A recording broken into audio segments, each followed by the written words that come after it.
I have a history of almost $3,000 in Facebook and Instagram ad spend. Do I think you should spend money on ads for your music? No.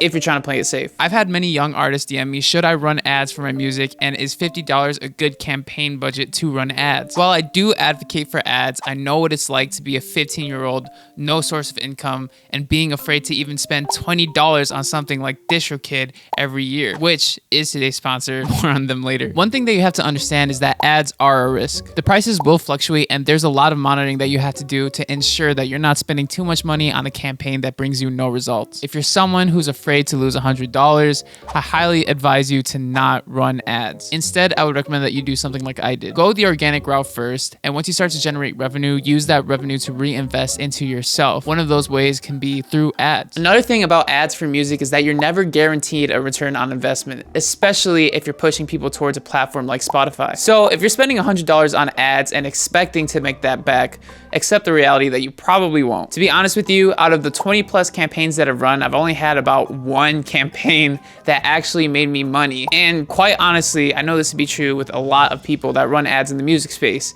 Unless we're all just really bad at ads. There's also a learning curve to running ads. Conversions, pixel tracking, targeting, ad creative. These are all things you need to understand in order to run a successful ad campaign. This all sounds like it really sucks. So why do I still run ads? I'm trying to build a long-term career out of my artistry, so I fully expect the money that I spent today not to come back to me until 2 years down the line. My goal with ads isn't to generate revenue, but to help my music cross paths with my future fans. Facebook ads aren't just billboards. It uses machine learning to find the audience that is best going to resonate with your music and basically building your core audience for you. Because Facebook has so much data about its users, even if only 100 people streamed your song, those 100 people are probably going to be the type of people that'll listen to it all day long. A small sample size of high intent listeners is enough to trigger Spotify's algorithm and push that song to hundreds and maybe even thousands of people over time, of course. Multiple songs that I ran ads on over a year ago still get 100 to 1,000 streams every day. With multiple ad campaigns over a long period of time,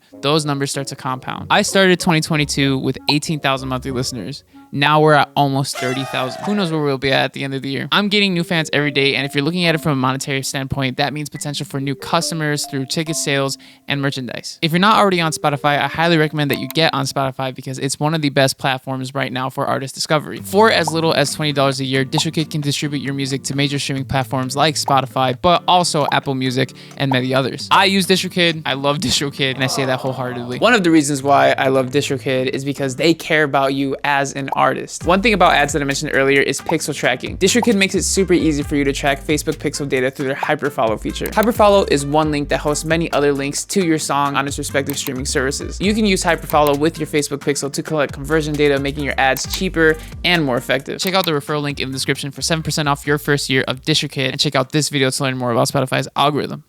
Show your genius.